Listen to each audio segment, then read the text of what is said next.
let's also talk about China, because the incursions have increased off late, and then it's becoming a bone of contention between the two countries. No longer it's no longer the same between India and China. And let's face that. When Prime Minister Modi, I think this was a few years ago, early on during his leadership as a prime minister, he met President Xi Jinping in Gujarat. And that is when, for the first time again, when Mr. Modi took over, Chinese incursions happened. And then you were in charge and you organized a very strong resistance and a pushback. Can you tell us more about what went behind the scenes? Because there seems to be a repetitive pattern of this. Like, when President Xi is here, then the Chinese start, moving into our territory. But this was September 2014, when President Xi Jinping came to India. And frankly, we were very surprised that at a time like this for the Chinese to do a sort of a major incursion. So this happened in the area of what is called Chumar in eastern Ladakh.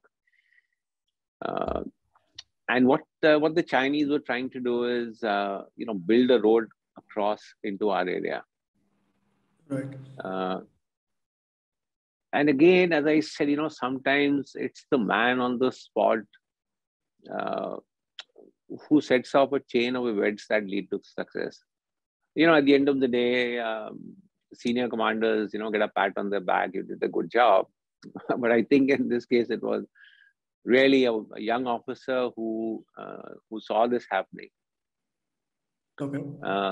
And the Chinese had brought in a lot of earth-moving equipment, dozers, and they were trying to construct the road.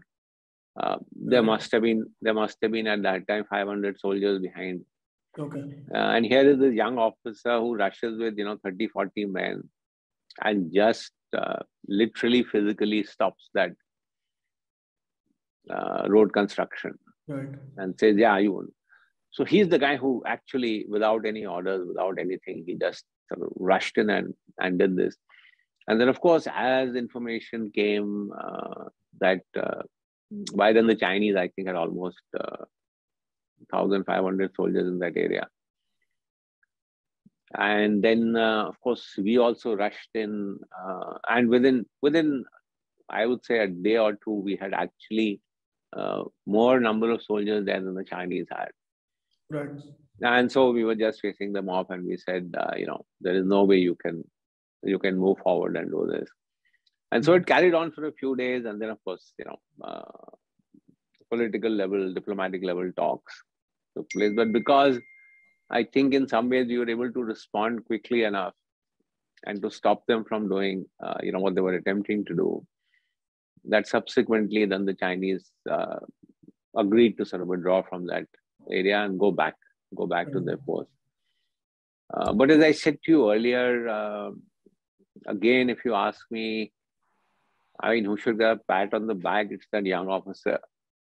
Really, because if the Chinese had built the road and come into our area, then to try and get them out would have been a little more difficult. Please remember to subscribe to us and switch on the notifications for this channel. For our other social media links, more content, and to support our work, please visit citti.net. Dhanyavad. Namaskar.